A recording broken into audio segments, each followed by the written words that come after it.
50 lugares imperdibles de las sierras de Córdoba. Como lo dije en videos anteriores, el orden es completamente aleatorio. Estamos utilizando videos que yo tenía guardados en mi computadora para írselos mostrando. En este video tenemos 3 lugares muy especiales. En primer lugar, arrancamos con una capilla que por una especie de maldición, le podríamos decir, bueno, por algo en especial, por una historia muy particular, quedó cerrada durante muchísimos años. ¿Me acompañan a ver esta primera parte del video? Como el cartel lo indica, esto es Characato, la Villa del Silencio. Amigos viajeros, tengan ustedes muy buen día. Aquí detrás mío está la iglesia que resistió al olvido porque estuvo más de 30 años cerradas. Resistió un rayo y sin embargo, quizás la Virgen quiera que esta capilla siga en pie. La capilla histórica de Characato. ¿Me acompañan a visitarla? El lugar donde hoy se encuentra la capilla de Characato, antiguamente pertenecía a la misma estancia La Candelaria, que hoy es Patrimonio Histórico de la Humanidad. En este viaje no lo vamos a visitar, pero estuvimos en el año 2018 visitando ese lugar y en enamoratedecórdoba.com.ar están las fotos si usted las quiere visitar. Decíamos, esto perteneció a los jesuitas. Cuando el rey de España resuelve expulsar a los jesuitas de estos territorios, la estancia Characato pasa a la Junta de Temporalidades, que era una especie de junta que tenía a su cargo volver a repartir los bienes de los jesuitas, o venderlos, para decirlo de alguna manera.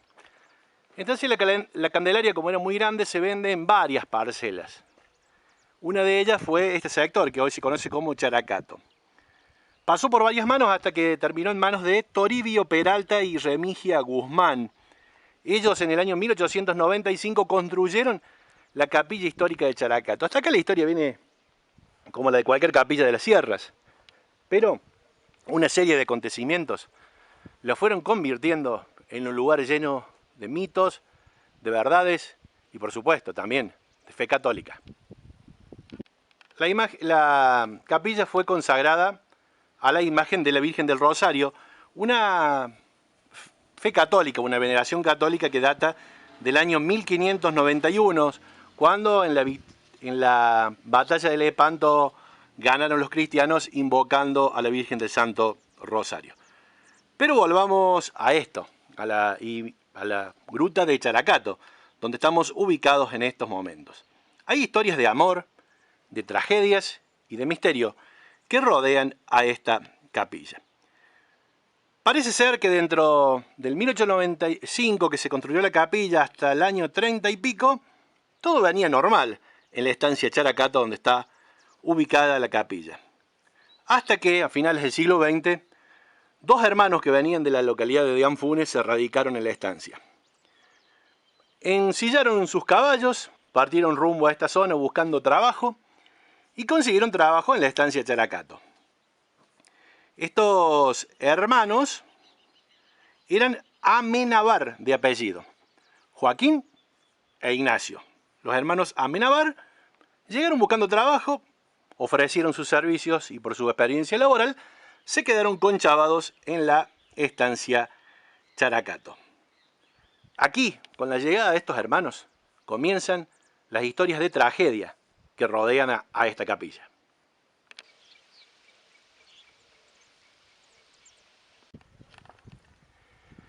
Decíamos que llegaron los hermanos Joaquín e Ignacio Amenábar aquí a trabajar a la estancia de Characato. Ignacio, el mayor, vino con su mujer y sus 3 hijos. Trajo su familia desde Dianfunes a Characato. Pero la historia más interesante es la del otro hermano, la de Joaquín. Joaquín era picarón, el típico gaucho lancero. ¿Y qué es lo que hizo? Se enganchó nada más y nada menos que a la hija de los patrones. Terminó casándose con Remigia Peralta Guzmán, la hija de los dueños. Y con el correr del tiempo, falleció don Peralta Guzmán Y este trabajador, este peón rural que había llegado un día montado en su pingo buscando laburo, terminó siendo uno de los dueños de la estancia Characato. Decíamos que con la llegada de los hermanos Amenábar cambia un poquito la historia, no solamente de la estancia, sino también de la capilla Characato. Todo era normal, decíamos. Ignacio, junto a su mujer y sus hijos, y su hermano Joaquín, casado con la dueña de la estancia, todo parecía que venía normal.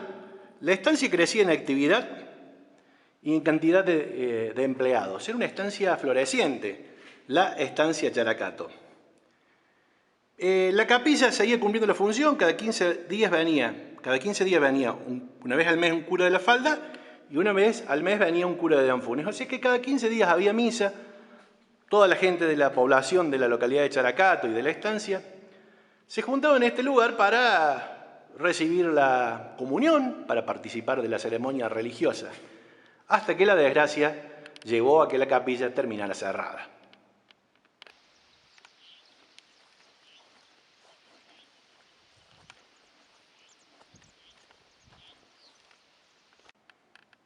La historia de la desgracia por la cual estuvo cerrada la capilla es en realidad una especie de mito urbano. Se fue contando de generación en generación entre los habitantes de Characato. Al parecer, primero falleció frente a este altar el hermano que estaba casado con Remigia, casi el dueño de la estancia Characato, porque era el esposo de la dueña.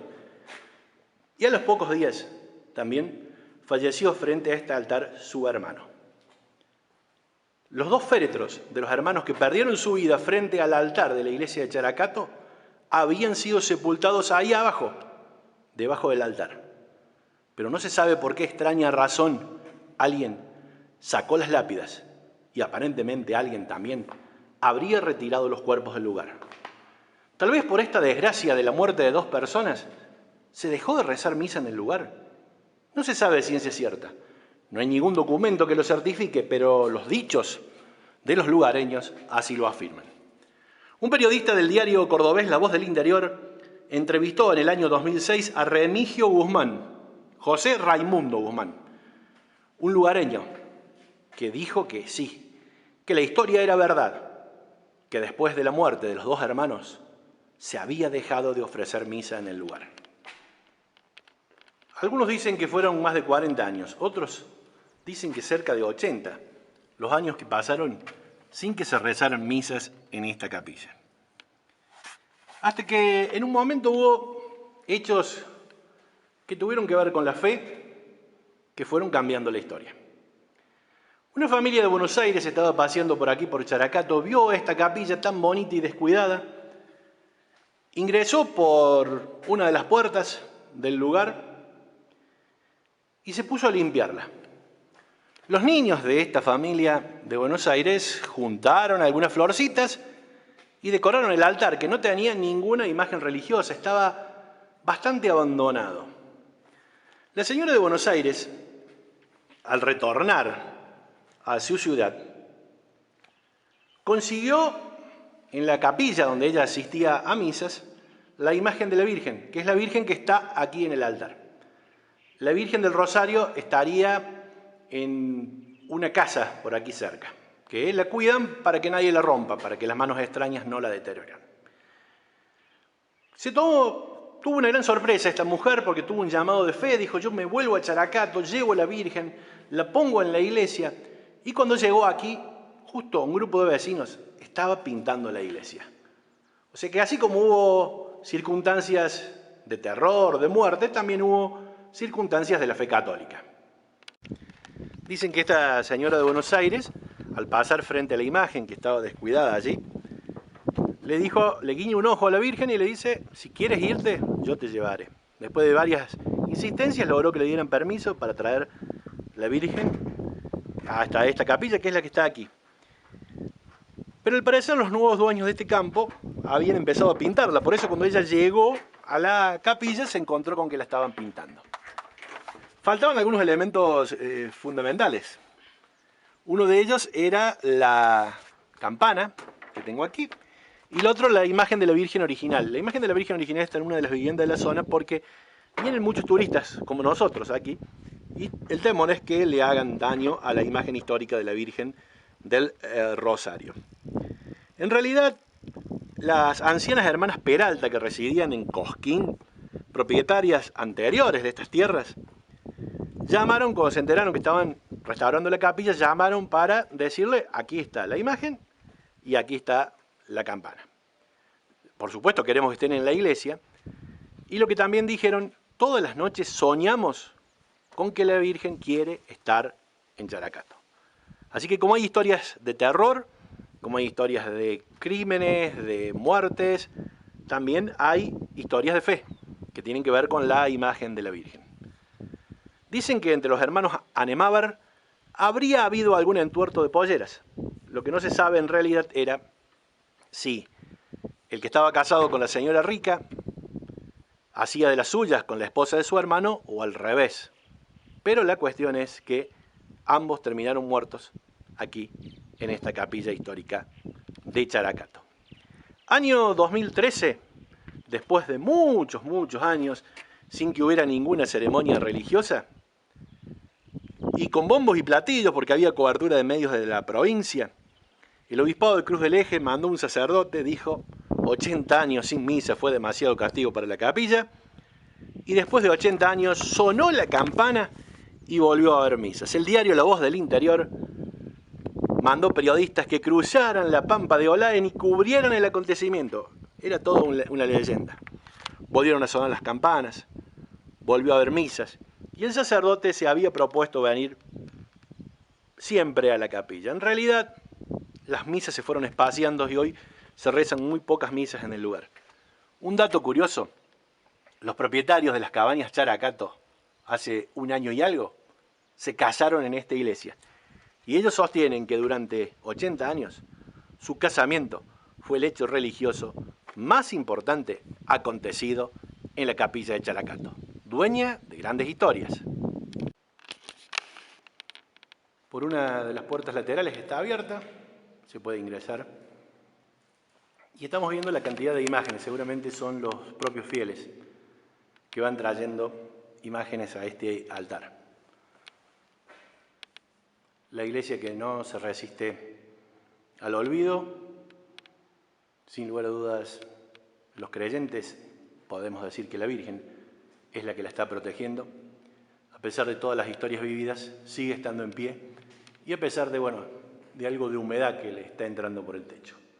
Un confesionario en una de las esquinas, las fuentes en las que se ubica el agua bendita, un púlpito, un crucifijo que tal vez estaba en la pared, pero el peso lo llevó hacia abajo, y muchas imágenes. No sabemos a ciencia cierta cuál de todas fue la que trajo la señora de Buenos Aires, pero bueno, y el olor a humedad propio de los lugares cerrados de este lugar, la capilla histórica de Characato. Y un dato curioso: la lápida de don Peralta, el viejo propietario de la iglesia, está aquí, así que no sabemos en realidad dónde está sepultado. Y ustedes verán que esta puerta en realidad no coincide con la arquitectura de la capilla. También la puerta tiene su historia, la puerta original. Dicen que hace muchos años, cuando en la capilla no se realizaban misas, un rayo partió la puerta original, o sea, le entró un rayo a la capilla. Y bueno, la capilla no solamente resistió el olvido, sino que también resistió a los rayos.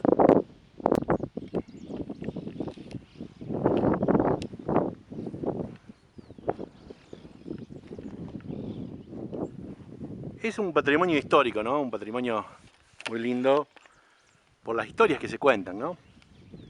Usted me podrá decir, pero no es una joya de la arquitectura. Tal vez no es una capilla propia de estancia, de las tantas que se edificaron en nuestra querida provincia de Córdoba, en aquellos años del 1800, del 1900. Pero guarda historias realmente increíbles. La capilla de Characato. Una recomendación para los amantes de la fotografía: noches de luna llena la pueden sacar iluminada. Y las noches de luna nueva, despejadas, dicen que es el mejor lugar que tiene la provincia de Córdoba para fotografiar las estrellas.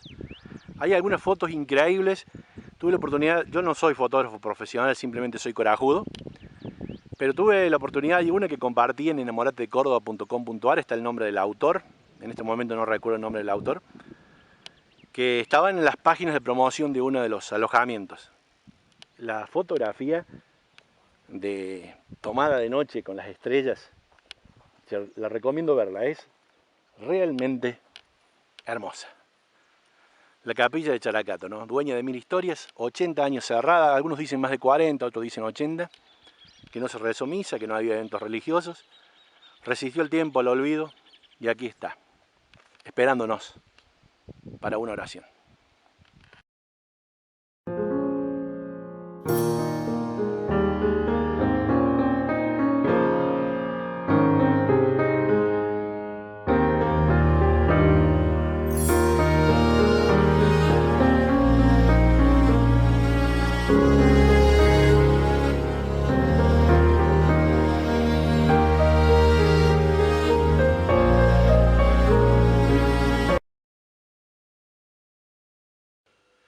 ...50 lugares imperdibles de las sierras de Córdoba. Los invito a que compartamos juntos un nuevo lugar. Se trata del Calicanto Jesuita, en Santa Rosa de Calamuchita. Un lugar que tiene que ver con los jesuitas y con la historia de nuestra querida provincia de Córdoba. Espero que les guste esta parte del video. En uno de los barrios del sector sur de la ciudad de Santa Rosa de Calamuchita está este paseo, el Calicanto.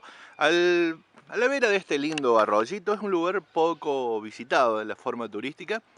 Al lado de este arroyito se encuentra el Calicanto, una construcción que tiene que ver con la presencia de los jesuitas en la provincia de Córdoba y más de todo la presencia de los jesuitas en la zona de Santa Rosa de Calamuchita. Quedan muy pocos vestigios, muy pocos recuerdos de lo que fue la presencia de los jesuitas y por lo tanto hay que saber valorar este lugar.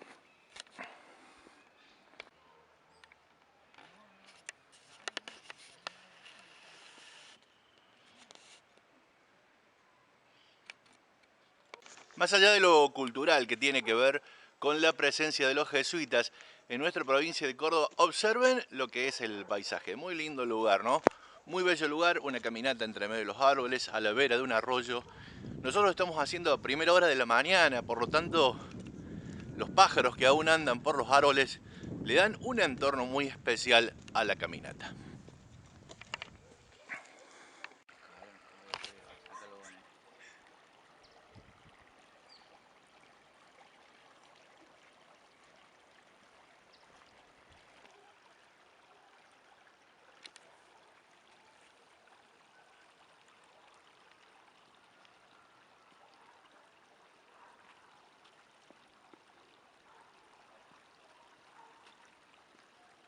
Qué obra maestra de la arquitectura, ¿no? Y a lo largo y a lo ancho de la Argentina podemos encontrar esos lugares que tienen que ver con los jesuitas. Y los jesuitas fueron expulsados por el rey de España de estos territorios que antiguamente pertenecían al Reino de España en el año 1767. Y pocos años estuvieron en nuestra zona, ya que llegaron en 1610 y estuvieron hasta 1767. A lo largo de la Argentina podemos encontrar muchos vestigios, muchas ruinas y muchos lugares bien conservados que tienen que ver con la historia misma de los jesuitas. Recordemos un poquito qué es lo que eran los jesuitas. La orden de los jesuitas fue fundada por San Francisco de Loyola en el año 1539 y años después, en 1587, ya con las incursiones en estas tierras de Pedro de Mendoza, habían venido algunos sacerdotes jesuitas. Pero en el año 1610 hasta 1767 construyeron una especie, no sé si decirlo imperio, pero construyeron algo muy lindo por la organización política que tenían entre ellos los curas jesuitas. Tenían reservas o reducciones donde había hermanos aborígenes. En la provincia de Misiones, justamente la provincia de las Misiones, tiene que ver con esto, con las misiones jesuíticas. Y aquí en la provincia de Córdoba hay misiones jesuíticas en muchos lugares. estancias jesuíticas como la Candelaria, como Santa Catalina, como Jesús María, como Colonia Carolla. Y aquí en la zona de Santa Rosa de Calamuchita también tuvieron su paso los jesuitas. Había una estancia en la zona de San Ignacio.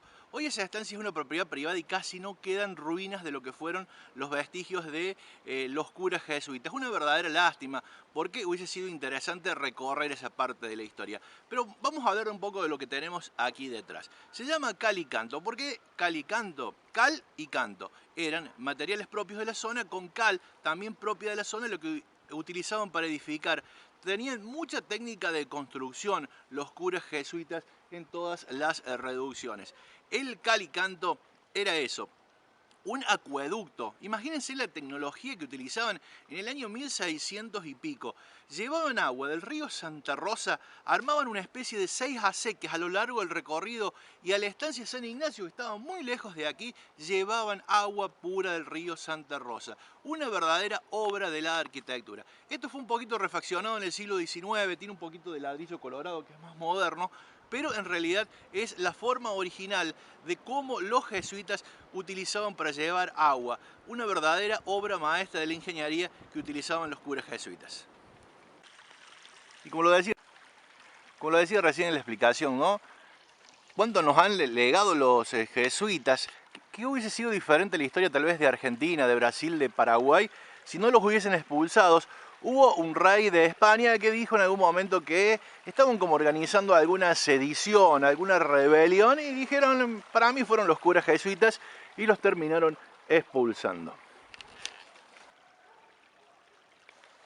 Y la organización que tenían los jesuitas era realmente importante en lo político.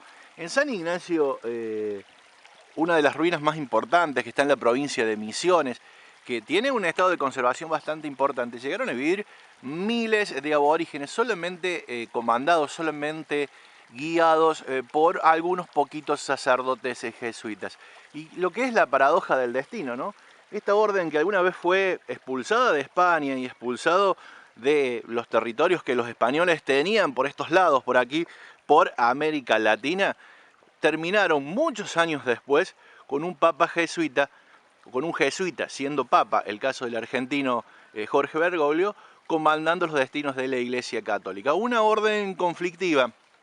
Ellos aquí en esta zona donde hoy es Argentina, Paraguay, ellos se decían como que estaban subdestinados a la orden del rey de España, pero ahí a muy poquitos kilómetros, en la zona de Brasil, muy cerca de las ruinas jesuíticas de Argentina, ellos en aquel lugar estaban bajo las órdenes del rey de Portugal. Eran muy inteligentes en la organización política.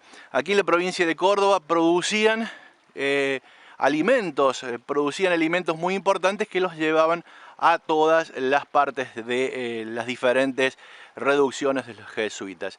El tema de los jesuitas, creo que también había un tema político. Había mucha gente que había venido de España, Argentina, que vivía del comercio, que vivía de los grandes negocios, y los jesuitas se autoabastecían entre ellos. De una reducción jesuítica, de una misión jesuítica a otra, se iban llevando diferentes bienes, tenían imprenta propia, imprimían sus propios libros, por lo tanto eran bastante independientes y no dependían del comercio ni de la moneda que se imprimía desde el Reino de España. Tal vez con eso tuvo que ver con la expulsión. Una lástima que no se conserve la estancia jesuítica San Ignacio, aquí en las proximidades de Santa Rosa, pero esta obra del Calicanto, una muestra de lo que fue. Y si usted quiere seguir recorriendo la historia de los jesuitas, se llega hasta Altagracia, donde también allí en el Museo del Marqués, donde fue alguna vez la misión jesuítica de Altagracia, podemos ver cómo funcionaba dicha misión.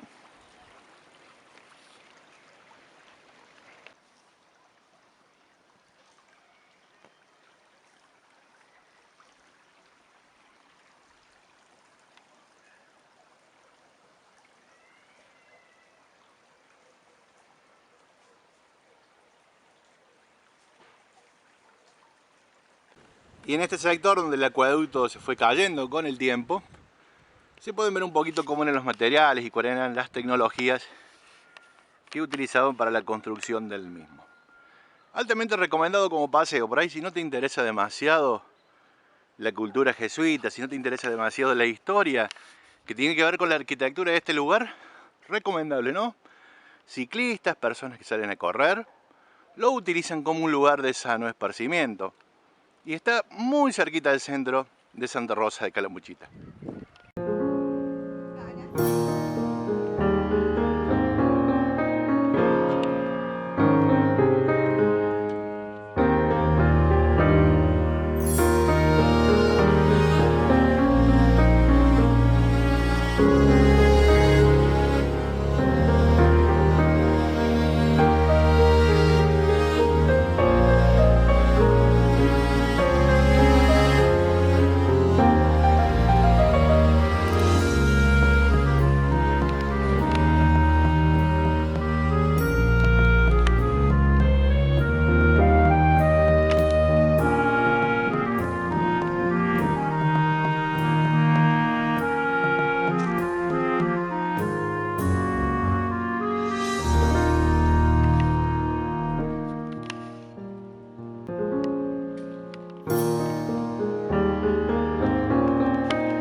Cerquita de la localidad de Mina Clavero se encuentra Nono, y Nono tiene una particularidad, un centro histórico muy bonito, muy colonial, y una capilla muy bonita que se la mostramos en esta parte del video de 50 lugares imperdibles de las Sierras de Córdoba.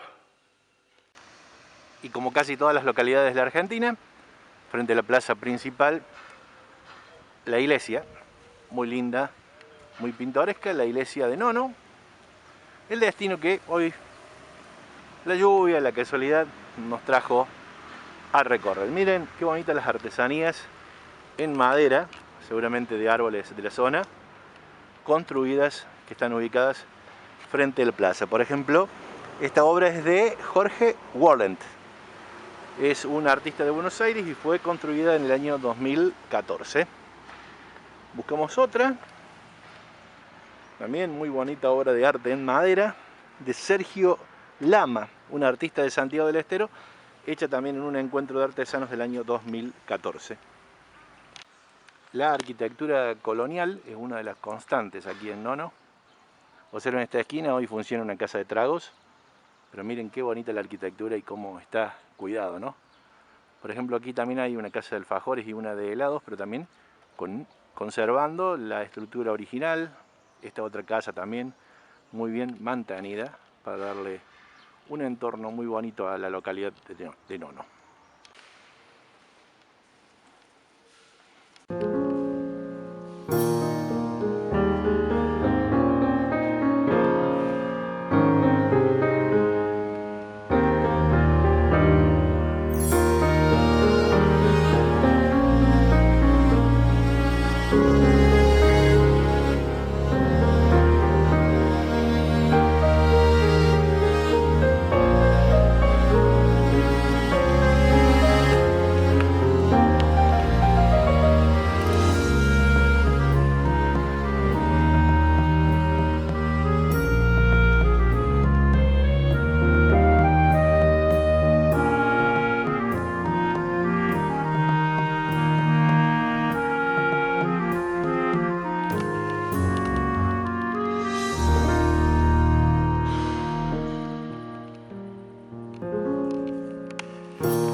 Y bien amigos, espero que les haya gustado este video. Como siempre les digo, los 50 lugares imperdibles de la serie de las sierras de Córdoba son una serie de videos que el orden es completamente aleatorio. Son videos que yo tenía guardados en la compu y los fui publicando en esta serie de videos. Hay algunos lugares que tal vez sean más bonitos que esos, pero que yo no los tengo filmados. Espero que el video les haya gustado. Les pido como siempre, dejen un comentario aquí abajo, que eso les gusta mucho a YouTube en esto del algoritmo que genera nuevos visitantes. Si aún no se suscribieron, al final del video aparece un circulito para que se suscriban y nos vemos en unos días más con un video nuevo. Chau, chau.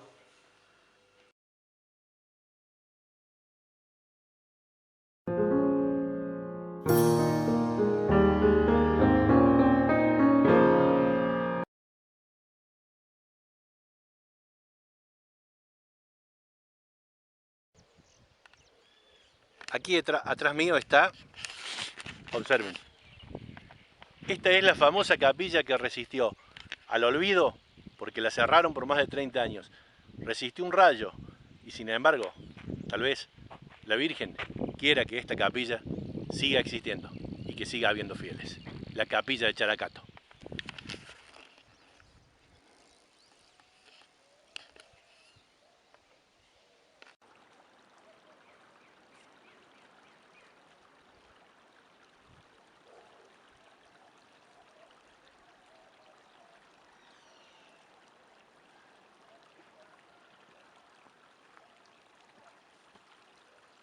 Realmente qué obra maestra de la arquitectura, ¿no? Y pensar... Pará, tiene zoom. Sí, entonces sacamos el zoom. Ahí está, vámonos. El segundo de los lugares